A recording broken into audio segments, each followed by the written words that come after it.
Olá, nesse vídeo a gente vai falar sobre diagonalização de matrizes e transformações lineares.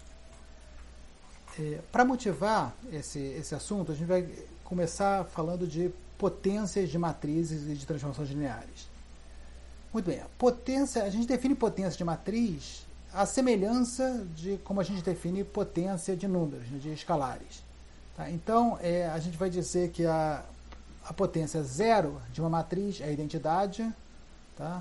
E a primeira potência é a própria matriz, a segunda potência é a matriz vezes a matriz, a matriz ao cubo, tá? É a matriz vezes a matriz vezes a matriz, e por aí vai. Tá? Então, a elevado a potência k mais 1 é a vezes a elevado a k. Então, por exemplo, essa matriz 0, 1, 2, 3 ao quadrado é 0, 1, 2, 3 vezes 0, 1, 2, 3. A gente faz a conta, dá isso aqui. Tá? Cabe notar que isto aqui é diferente da matriz que eu obtenho elevando cada entrada ao quadrado. Tá? A potência de uma matriz não é a matriz que eu obtenho elevando cada entrada ao quadrado, é a matriz que eu obtenho multiplicando a matriz pela matriz várias vezes. Bem, em geral, a conta não é essa, tá? Não é elevar cada entrada ao quadrado, à exceção, tá, das matrizes diagonais. No caso de uma matriz diagonal, tá, por exemplo, 2003 ao quadrado. Quando eu multiplico 2003 por 2003, o resultado é 12 ao quadrado, 003 ao quadrado. Tá? É fácil calcular potências de matrizes diagonais. No caso de matrizes diagonais, a késima potência eu obtenho simplesmente elevando as entradas da diagonal principal à késima potência. Bem, para potências de transformações lineares, eu tenho uma situação análoga. Tá? Eu vou definir, então, a potência zero de uma transformação como sendo a transformação identidade. Tá? A primeira potência como sendo a transformação t, a segunda potência t composta com t, a terceira potência t composta com t composta com t, tá? E por aí vai. Tá? Note que para isso aí fazer sentido, tá? A transformação tem que ser do espaço nele mesmo, tá? Para poder compor t com t. Tá? Na verdade, no slide passado, eu esqueci de dizer, para a gente calcular potência de matrizes, tá? A gente precisa também que as matrizes sejam quadradas, tá? Para fazer sentido multiplicar a matriz por ela mesma. Bem, uma observação que cabe fazer é que a matriz da késima potência de t, tá? A késima potência de t é t composta com t, k vezes. Tá? A matriz da composição é o produto das matrizes. Tá? Portanto, isso aqui é igual à késima potência da matriz t de beta. Tá? Ou seja, a matriz da késima potência da transformação é a késima potência da matriz da transformação. Bem, mas a gente viu que é fácil calcular potências de matrizes diagonais. Então vai ser fácil calcular potências de transformações se elas forem diagonais. Quer dizer, se a matriz que a representa for diagonal. Tá? Se a matriz de t com relação à base beta é diagonal, fica fácil calcular as potências de t. Tá? Por essa razão, essa razão aqui é que nos motiva, tá, a definir diagonalizabilidade de um operador, né, de uma transformação linear. Então, eu vou dizer que uma transformação linear t é diagonalizável se existe uma base beta com relação à qual a matriz de t é diagonal. Bem, esse teorema aqui nos permite caracterizar quando uma transformação linear é diagonalizável. Tá? Uma transformação de V em V é diagonalizável se e somente se existe uma base de autovetores de t. É fácil demonstrar isso. A gente demonstra isso através das seguintes equivalências. Tá? Bem, primeiro, deixa eu lembrar, seja beta uma base de V, tá? Composta pelos vetores V1, V2, Vn. Bem, deixa eu começar lembrando que a matriz da transformação t com relação à base beta, tá, é a matriz cujas colunas são as coordenadas na base beta, tá, das transformadas dos vetores da base. Tá? A primeira coluna é t de V1 na base beta, a enésima coluna t de Vn na base beta. Bem, essa matriz T é diagonalizável, tá? Se a matriz de T, com relação a uma certa base, é diagonal. Tá? Mas, por bem, se essa matriz aqui é diagonal, então a jésima coluna, tá? T de VJ, que é T de VJ na base beta, a jésima coluna dessa matriz é a jésima coluna dessa matriz, que é lambda J vezes o jésimo vetor da base canônica. Muito bem, mas se as coordenadas na base beta de T de VJ são 0, 0, 0, lambda J, 0, 0, 0, significa que T de VJ é a combinação linear desses vetores com peso 0, 0, 0, lambda J, aqui associado a VJ, 0, 0, 0. Então T de VJ é lambda J, VJ. O que significa que VJ é autovetor associado ao autovalor lambda J. Tá? Então, isso aqui existe uma base, quer dizer, essa base é uma base de autovetores. Tá legal? Então, beta é a base que diagonaliza T, se e somente se beta é uma base de autovetores. Bem, um outro teorema que vai ser importante nesse capítulo daqui é o que diz o seguinte, que se eu pego, se lambda 1, lambda 2, lambda p são autovalores distintos de uma matriz, tá? E se beta 1, beta 2, beta p são bases dos respectivos autoespaços, então se eu juntar essas bases, tá? Se eu fizer a união dessas bases de autoespaços associados a autovalores distintos, tá? Esse conjuntão é linearmente independente. Tá? Em geral, tá? Quando eu junto conjuntos linearmente independentes, o resultado é um conjunto que pode ser linearmente dependente. Tá? Mas isso não é o caso quando esses conjuntos linearmente independentes que eu estou unindo, tá? São todos eles bases de autoespaço associados a autovalores distintos. Tá? Vamos mostrar esse resultado. A gente vai argumentar por indução em P, tá? Ou seja, no número de autovalores e autoespaços. Tá? Bem, deixa eu explicar o que é indução. Tá? A gente vai mostrar esse resultado mostrando o seguinte, mostrando que ele vale para P igual a 1. Tá? Bem, vamos primeiro verificar. Para P igual a 1, esse teorema é trivial. Né? Se lambda 1 é um autovalor e beta 1 é uma base do autoespaço associado a lambda 1, então beta 1 é linearmente independente. Claro, beta 1 é uma base. Tá? Então, para P igual a 1, é claro que isso aqui é verdade. Agora, o que a gente vai mostrar é o seguinte. A gente vai mostrar que se é verdadeiro para P igual a K, então também é verdadeiro para P igual a K mais 1.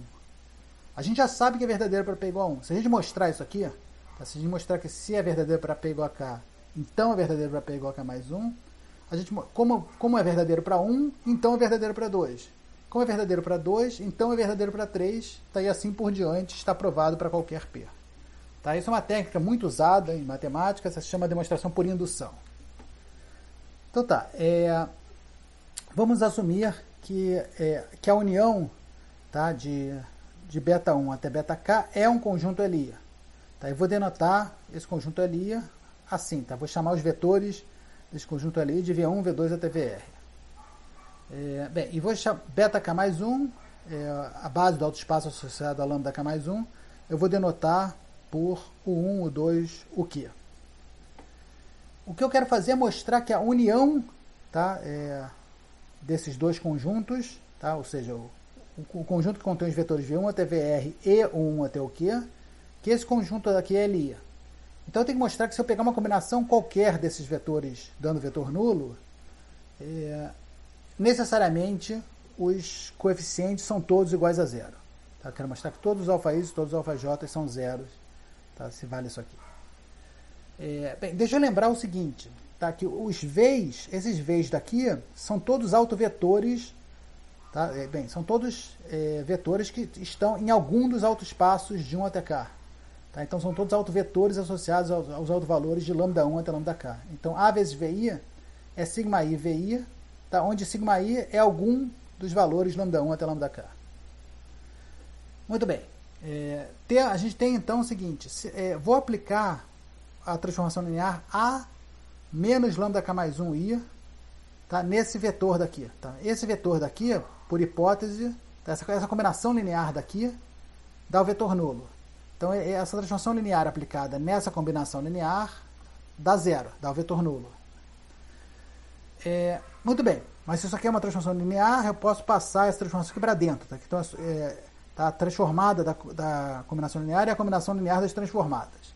Tá? Então, vou aplicar isso aqui em VI. Tá?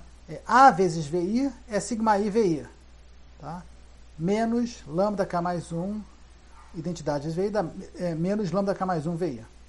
Acontece que sigma I, tá? Sigma I é algum desses autovalores aqui de lambda 1 até lambda K, que por hipótese são distintos de lambda K mais 1. Tá? Os autovalores são todos distintos. Tá? Então, sigma I é um autovalor de 1 até K, diferente de sigma K mais 1. Isso aqui é uma quantidade não zero. Tá? Muito bem. Já voltamos a isso. Tá? Na verdade, deixa eu começar por aqui. Bem, aplicando isso aqui no UJ, tá? Eu tenho A vezes UJ. Tá? O J é um autovetor associado ao valor lambda K mais 1. Tá? Então, A vezes o J é lambda K mais 1 vezes o J. Menos lambda K mais 1 I vezes o J dá zero. Tá? Então, esse termo aqui, tá? Quer dizer, para todo o J, isso aqui vale zero. Tá? Esse somatório todo vale zero. Tá? Então, eu tenho que esta combinação linear dos VIs vale zero. Tá? Só que os VIs formam um conjunto LI. Se uma combinação linear dos VIs vale zero, então os coeficientes são todos zero. Tá? Mas os coeficientes são αi vezes esse parênteses aqui que é não nulo. Bem, então eu posso concluir que os αi são todos nulos. Tá? Então concluo que os αi são todos nulos. Agora, se os αi são todos nulos, então essa combinação linear dos UJs... Desculpa. Os αi são todos nulos. Então esse termo aqui é zero. Tá? Então essa combinação linear tem que ser zero. Tá? Essa combinação linear dos U's é zero, como os U's são LI, tá? Isso aqui é uma base, então os gama J's também têm que ser todos iguais a zero. Ok? E é isso que a gente tinha que demonstrar. Tá? Então, resumindo, o moral da história é autovetores associados a autovalores distintos são linearmente independentes. Tá? E, um pouco mais do que isso, se eu junto bases de autoespaços associados a autovalores distintos, tá? O resultado é um conjunto LI. Bem, com isso a gente tem um roteiro para diagonalizar uma matriz. Tá? O roteiro é o seguinte: a gente começa olhando para o polinômio característico da matriz, tá? E a gente escreve, a gente fatora esse polinômio, tá? Então eu vou escrever o polinômio característico de A, determinante de A menos lambda I, como sendo lambda 1 menos lambda elevado a M1 até lambda P menos lambda elevado a MP. Tá? Isso aqui, quando eu assumo que essa fatoração existe, eu estou admitindo, tá, que os lambda I's podem ser complexos, né? O teorema fundamental da álgebra, que me garante que um polinômio de grau n pode ser decomposto num produto de n termos assim, ele vale assumindo, tá, que essas raízes podem ser complexas. E eu estou assumindo também que os lambda I são distintos, tá? Eu estou agrupando, tá? Se eu tiver eventuais raízes repetidas, tá? Eu estou agrupando ela aqui e indicando a multiplicidade, tá? Da raiz por esses M1 até MP. Tá? Nota que o somatório dos MIs dá N, né? Porque eu tenho N termos no polinômio de grau N. Bem, vou denotar por HI o autoespaço associado a lambda I. Tá? Vou chamar de beta I uma base do autoespaço associado a lambda I. E vou chamar de mi-I a dimensão de HI, tá? Que é a multiplicidade geométrica do autovalor lambda I. Eu não dei o nome, né? MI é a chamada multiplicidade algébrica do autovalor lambda I, tá? E mi é a multiplicidade geométrica. Bem, depois, então finalmente, quer dizer, uma vez que eu identifiquei os mi's, os beta-i's, eu vou formar um conjuntão, tá? Juntando todas as bases de todos os autoespaços. Tá? Vou chamar de beta o conjunto beta 1, união beta 2, união beta P. Eu já sei, pelo teorema anterior, que isso aqui é um conjunto LI. Tá? Se esse conjunto LI for suficientemente grande, tá? Se esse conjunto LI tiver N vetores, tá? Eu vou ter que esse beta aqui é uma base de Rn, tá? É uma base formada por autovetores. Tá? Esse jogo da velha aqui, tá? Indica cardinalidade de beta, tá? O número de elementos do conjunto beta. Tá? Se o número de vetores no conjunto beta que é claro, é a soma, né, dos números de vetores em cada um dos beta-i's. Tá? Então, cardinalidade de beta é o somatório dos mi-i's. Tá? Se esse número for n, então beta é uma base que diagonaliza A, é uma base de autovetores. Se esse número de vetores for menor do que n, não pode ser maior, né? Porque é um conjunto LI, não pode ter mais do que n vetores. Tá? Então, ou é igual, no caso da matriz diagonalizável, ou é menor. Tá? Se for menor, significa que A não é diagonalizável, tá? Que não existe nenhuma base de autovetores. Tá? Por quê?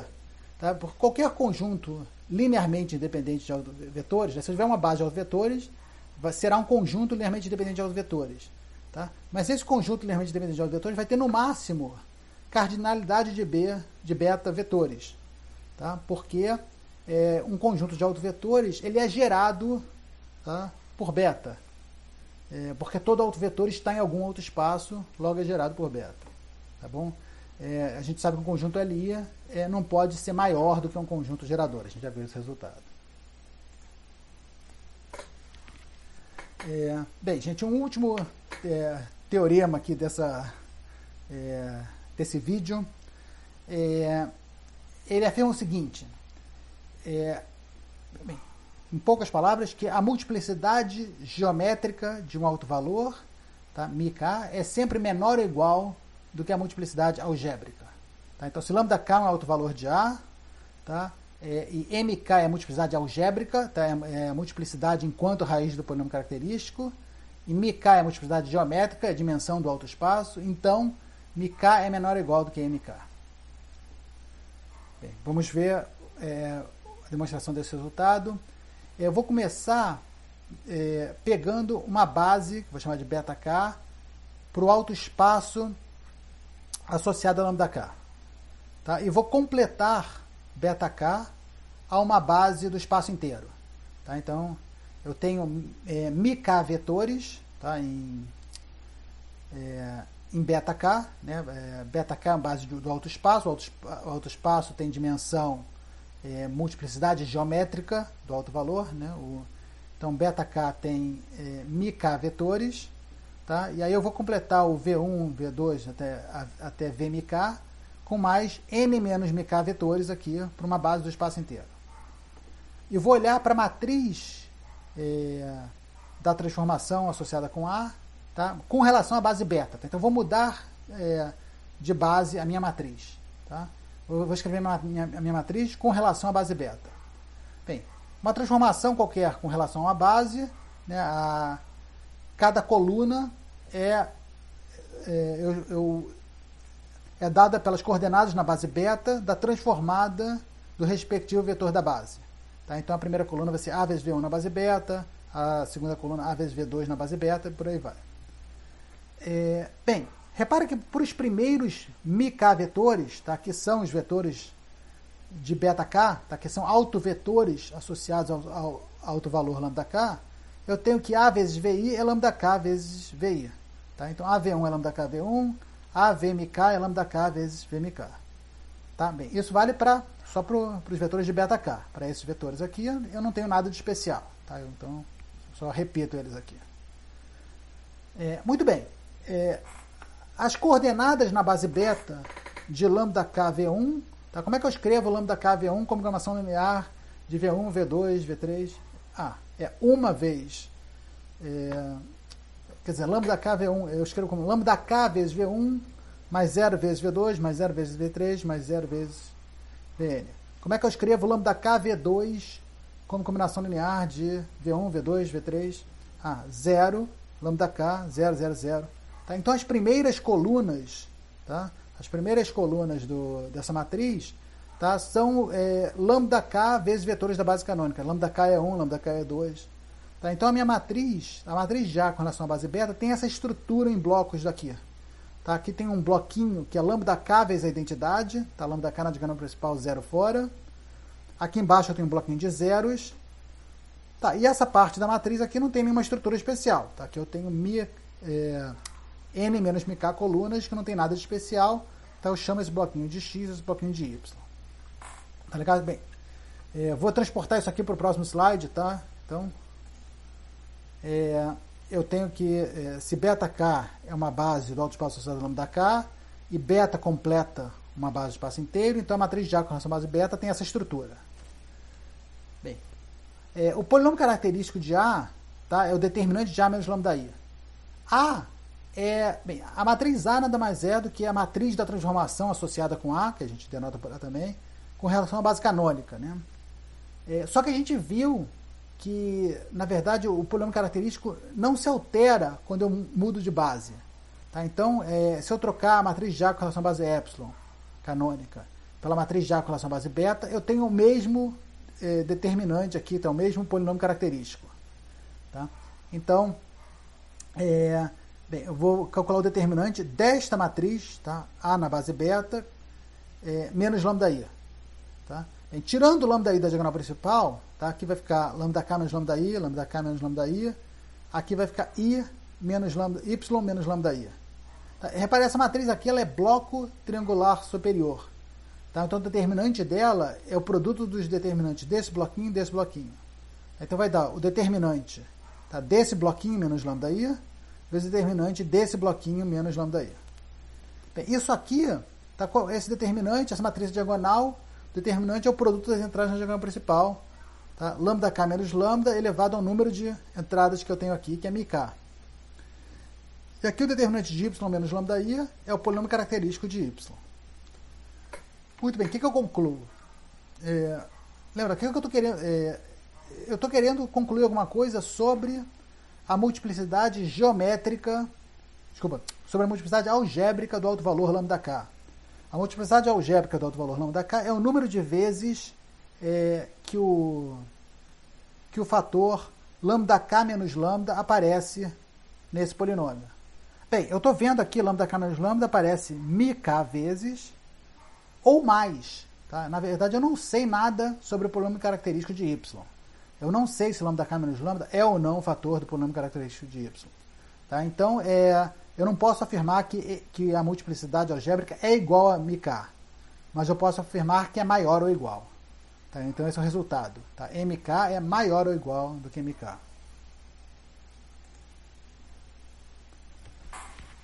Muito bem. Corolário desse teorema. A matriz A, uma matriz A ela é diagonalizável, C e somente C, para cada outro valor, a multiplicidade geométrica e a multiplicidade algébrica coincidem. Tá?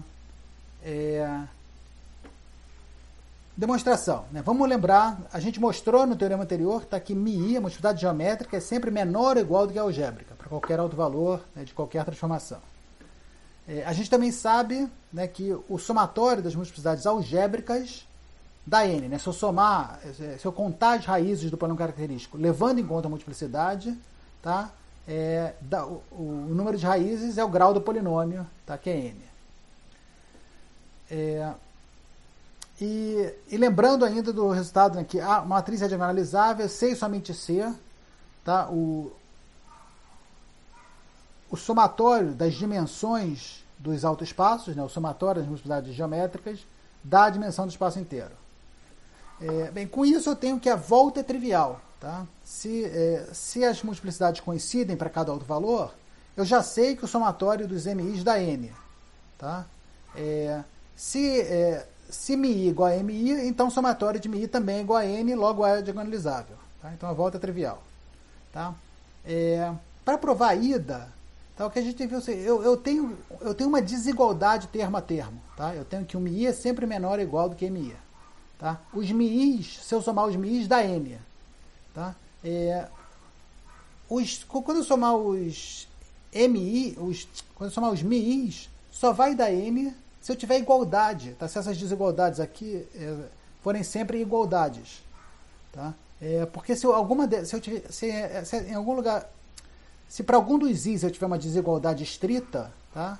Eu não tenho como compensar. Tá? Se algum MI for menor do que o respectivo MI, tá? Eu precisava, tá, compensar e não tem como compensar, tá? Porque eu tenho desigualdade termo a termo. Bem, de maneira mais formal, tá, rigorosa, eu quero mostrar que o MK é igual a MK para todo K. Né? Daqui, vamos lá, eu quero provar a ida. Eu estou assumindo que A é diagonalizável. Tá? A é diagonalizável, tá? C e somente C, somatório de MI igual a N. Tá? Então eu estou assumindo isso. Né? A é diagonalizável, somatório de MI igual a N. Esse somatório daqui, eu vou separar, tá, em duas partes. Vou separar esse somatório de igual a 1 até P de MI como MK mais o somatório para I diferente de K de MI. Tá? E aí eu passo, tá legal? Então M é igual a MK mais o somatório para I diferente de K de MI. Muito bem, mas esse N daqui eu vou escrever como somatório de MIs. Tá? Então esse N daqui eu escrevo como somatório dos MIs, só que eu vou separar o somatório de todos os MIs e vou separar também como MK mais o somatório dos MIs para I diferente de K. Tá? E agora eu vou usar associatividade, né? Eu vou juntar esses dois termos. Tá? Somatório para I diferente de K de MI menos MI. Tá? Então ficou com MK mais o somatório para I diferente de K de MI menos MI. E, bem, agora MI é sempre maior ou igual do que MI. Né? Para cada I, isso aqui é maior ou igual a zero. Tá? Então isso aqui é maior ou igual do que MK. Mas, de novo, lembrando do resultado do anterior, MK é sempre menor ou igual do que MK. Bem, então o que eu consegui foi ensanduichar o MK. Tá? Eu concluí que MK é maior ou igual do que MK, que é maior ou igual do que MK. Bem, só tem um jeito, tá, dessas desigualdades, dessa cadeia de desigualdades valer. Tá? Isso aqui tem que valer com igualdade, isso aqui com igualdade. Tá? Eu concluo que MK é igual a MK para todo K. Bem, portanto, um corolário, tá, desse resultado daqui é esse aqui. Se eu tenho uma matriz, uma transformação linear, tá, cujo polinômio característico tem apenas raízes simples, tá, então a matriz ou a transformação linear é diagonalizável. Então a matriz é diagonalizável. E, bem, se essas raízes forem reais, então é diagonalizável sobre os reais. Tá? Em demonstração, eu tenho que, tá, a minha hipótese é que MI igual a 1, tá, para todo I. Tá? Que a multiplicidade algébrica é 1. Tá? Os autovalores são raízes simples do polinômio característico. Tá? Mas eu sei, tá, que MI é sempre menor ou igual do que MI. Bem, eu sei ainda que MI é sempre maior ou igual que 1. Tá? MI é a dimensão do autoespaço associado ao lambda I. Tá? Um autoespaço nunca pode ser trivial. Né? Lembra, um autoespaço está associado com um autovalor. Tá? E se eu tenho um autovalor é porque eu tenho um autovetor associado, tem um vetor não nulo que está no autoespaço. Então o autoespaço nunca pode ter dimensão zero. Ele tem sempre pelo menos um vetor não nulo. Tá? Então MI tem sempre dimensão maior ou igual a 1. Bem, então, de novo, eu tenho aquela história. Tem um sanduíche aqui. Tá? 1 é menor ou igual do que MI, que é menor ou igual que MI, que é igual a 1. Bem, então, MI tem que ser igual a MI, que é igual a 1. Tá? Mas se MI é igual a MI para todo I, então a matriz é diagonalizável. Tá? É importante notar, gente, que isso aqui é uma condição suficiente. Tá? Se eu tiver uma matriz 3x3 com 3 autovalores diferentes, ela é diagonalizável. Tá? Se eu tiver uma matriz 5x5 com 5 autovalores diferentes, ela é diagonalizável. Mas não quer dizer que uma matriz diagonalizável precisa ter autovalores distintos. Eu posso ter uma matriz diagonalizável que só tem todos os autovalores iguais. Por exemplo, a identidade é um exemplo trivial, né? Ela é diagonalizável, ela é diagonal, logo ela é diagonalizável. Tá? E os autovalores são todos iguais a 1. Tá? Então, é só numa direção, tem uma condição suficiente. Bem, gente, com isso a gente tem uma segunda versão, tá, mais completa, mais otimizada do nosso roteiro para diagonalizar matrizes. Então o que a gente faz? A gente começa olhando o problema característico, né, determinante de A menos lambda I, e olhando para a forma fatorada, tá, de forma a identificar raízes distintas, tá, e multiplicidades algébricas dos autovalores. Tá, lembra que né, quando eu escrevo assim, os lambdas são as raízes possivelmente complexas, tá, distintas, e as multiplicidades algébricas somam N. Muito bem. Se algum lambda I não for real, tá, se algum dessas raízes for genuinamente complexa, né, não com parte imaginária não trivial, então a matriz A não é diagonalizável sobre os reais. Tá? Mas pode ainda ser diagonalizável sobre os complexos. Tá? A gente vai ver um exemplo daqui a pouco. Tá? Bem, terceiro passo, a gente olha para os autoespaços. Tá? Eu vou chamar de μi a multiplicidade geométrica do autovalor, né, a dimensão do autoespaço, tá, para cada um dos autovalores. Se alguma multiplicidade geométrica for menor, né, estritamente menor do que a respectiva multiplicidade algébrica, então eu concluo que A não é diagonalizável. Caso contrário, né, se todas as multiplicidades algébricas coincidirem com as respectivas multiplicidades, se todas as multiplicidades geométricas coincidirem com as respectivas multiplicidades algébricas, então a matriz A é diagonalizável, tá? E se eu pegar uma base beta-i para cada um dos autoespaços, então a união dessas bases de todos os autoespaços forma uma base de autovetores que diagonaliza a matriz. Bem, vamos ver exemplos, eu acho que essas coisas vão ficar mais claras e concretas. Tá? Bem, primeiro exemplo, essa matriz dada aqui, 3×3, a gente calcula o polínômio característico determinante de A menos lambda I. Tá? Então, eu tiro o lambda da diagonal principal, calculo o determinante e fatoro. Tá? Então, nesse caso aqui, deu lambda menos 2 ao quadrado vezes lambda menos 3. Tá? Então, os autovalores são 2 e 3, né? Lambda 1 igual a 2, lambda 2 igual a 3. As multiplicidades algébricas são esses expoentes aqui, 2, tá? E no caso, o expoente nenhum é 1. Né? Então, a multiplicidade algébrica do lambda 1 é o M1 igual a 2.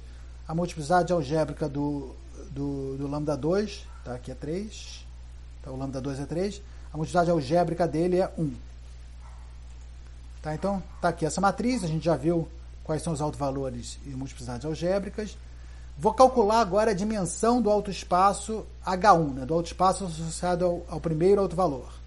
Então, eu tenho que tirar 2, né? Eu tiro o lambda 1 da diagonal principal, tá? E resolvo o sistema linear homogêneo com essa matriz de coeficientes. Tá? Escalonei. Tá?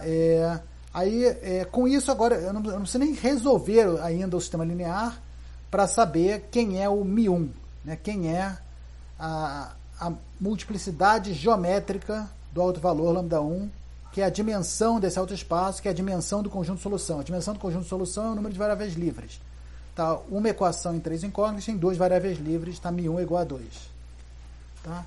Então, eu tenho que o μ1 é igual a 2, tá? Que é igual a M1. Tá? Por autoespaço H2, né, associado ao segundo autovalor, repara, a multiplicidade algébrica é 1. Tá? Bem, se a multiplicidade algébrica é 1, a multiplicidade geométrica só pode ser 1. Tá? Porque a multiplicidade geométrica tem que ser menor ou igual do que 1, mas a multiplicidade geométrica é sempre maior ou igual que 1. Tá? Então, μ2 é igual a 1. Não precisa fazer conta nenhuma nesse caso aqui para concluir que o μ2 é igual a 1. Tá? Então, no caso, eu tenho μi igual a mi para todo i. Eu tinha 2 autovalores, para os 2 autovalores, mi igual a mi. logo A é diagonalizável. Muito bem, A é diagonalizável, quero encontrar uma base que diagonaliza. Tá? Então, primeiro eu preciso pegar uma base beta 1 para o autoespaço H1. Tá? Eu já tinha feito essa conta, né? Já tinha começado a calcular aqui eu preciso resolver esse sistema linear. Tá? Caio nessa matriz escalonada. Desculpa. Tá? Então, bem, associado a esse sistema linear homogêneo, eu tenho este conjunto de solução. Tá? Então, beta 1, tá, é uma base do conjunto de solução, tá? Portanto, é uma base do autoespaço associado ao lambda 1. Bem, pro beta 2, né, o autoespaço associado ao lambda 2, eu tiro lambda 2, né, lembra? Lambda 2 é igual a 3. Tiro o lambda 2 da diagonal principal, tá? Resolvo o sistema linear, escalou nessa matriz aqui para resolver o sistema linear homogêneo, tá?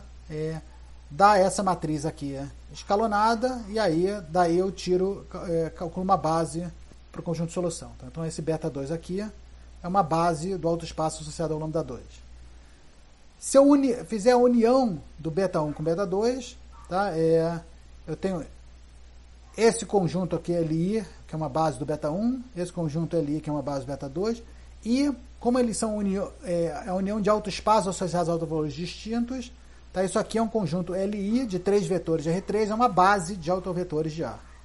Tá? Então a matriz de A na base beta, a gente já viu que se eu tenho uma base de autovetores, ela diagonaliza A. A matriz de A com relação à base beta, ela é diagonal, tá? Com os respectivos autovalores aqui na diagonal principal. Tá? Lambda 1 é autovalor associado a esse autovetor, lambda 1 é autovalor associado a este autovetor, lambda 2 é autovalor associado a esse autovetor daqui. Tá legal? Então a matriz de A com relação à base beta é uma matriz diagonal que eu chamo de D. Bem, agora lembra o seguinte, a matriz A, tá, que é a matriz de A com relação à base canônica, tá, eu posso relacionar a matriz da transformação com relação à base canônica com a matriz da transformação com relação a uma outra base qualquer, com mudanças de base aqui. Tá? Então, mudança de base de epsilon para beta, vezes A na base de beta, vezes mudança de base de beta para epsilon, dá A de epsilon para epsilon. Lembrando aqui que as mudanças de bases numa direção e na outra são inversas uma da outra. Tá? Então, você pode escrever uma matriz, essa matriz de mudança de base de epsilon para beta, eu escrevo como a inversa da matriz de mudança de base de beta para epsilon. Tá? Então, quer dizer, essa A é igual a matriz de A com relação à base beta, que é essa matriz diagonal daqui. A mudança de base de beta para epsilon é a matriz que eu obtenho botando aqui nas colunas os vetores, né, da base beta. Tá? Então, esses são aqui os 3 vetores da base beta, e aqui a inversa dessa. Tá? Então, repara que a gente escreveu a matriz A como sendo M vezes D vezes M-1. Então, onde D é como a gente chamou essa matriz diagonal, e M é como eu estou chamando essa matriz mudança de base de beta para epsilon. Tá? Então, repare que a gente encontrou uma definição equivalente, tá, de diagonalizabilidade, tá, em termos agora matriciais, uma descrição matricial, tá, do que é uma matriz ser diagonalizável. Então, a matriz ela é diagonalizável se existem matrizes M invertível e D diagonal, tais que A igual a MDM-1. Tá?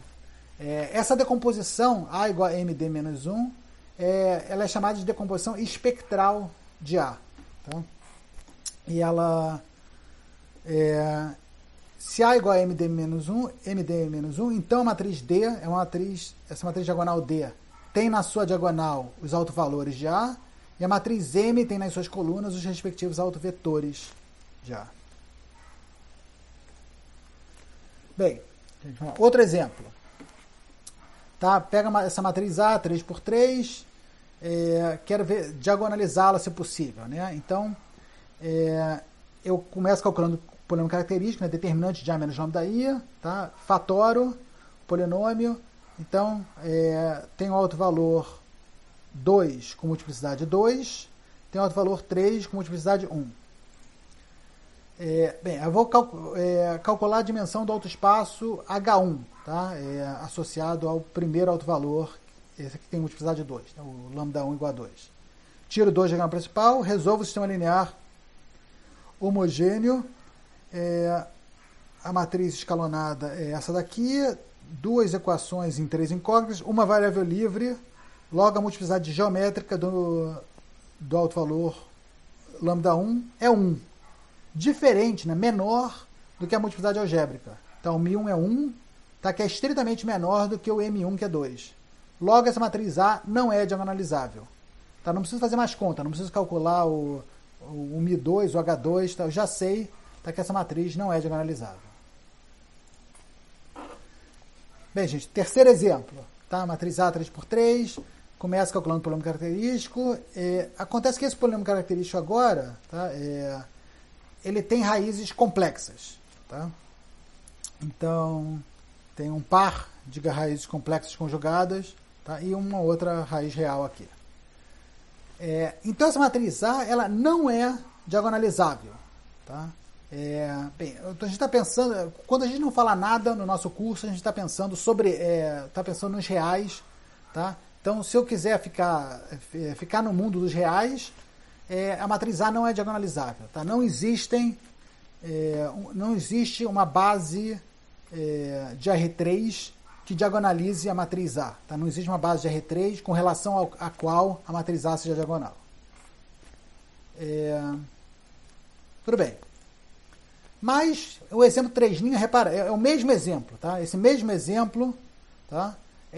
Se eu quiser agora trabalhar sobre os complexos, agora eu tenho então 3 autovalores. Tá?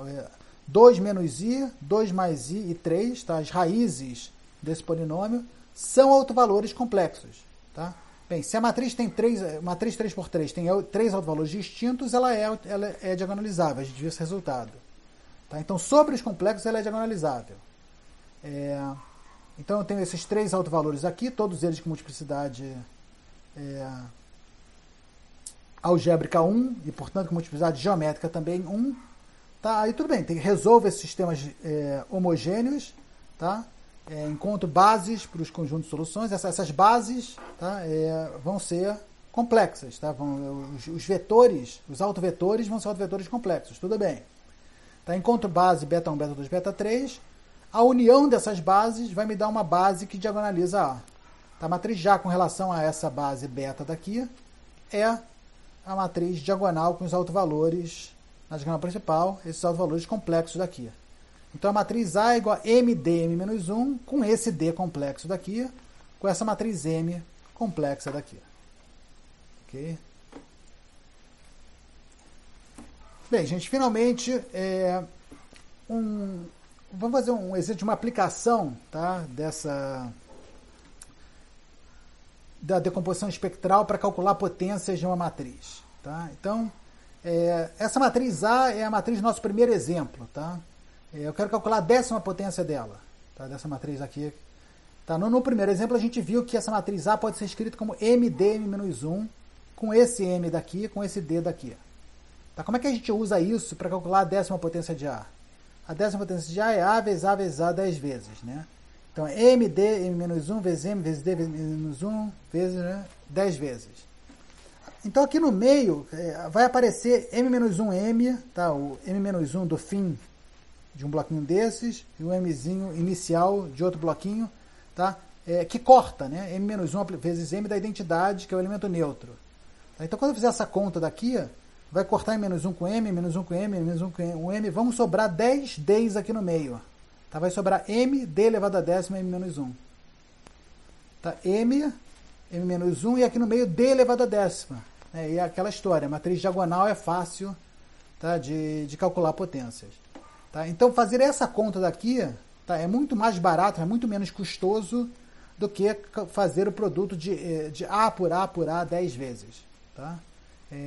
Uma conta, esses números são meio grandes, tá? 2 elevado a 10ª, 1024, 3 elevado a 10ª, não sei de cabeça quanto que dá, tá? Mas então é uma conta meio grande, mas é muito menor, tá, do que a conta de fazer A vezes A vezes A 10 vezes. Tá? E claro que para matrizes maiores e potências maiores, tá, essa vantagem tá, é ainda maior.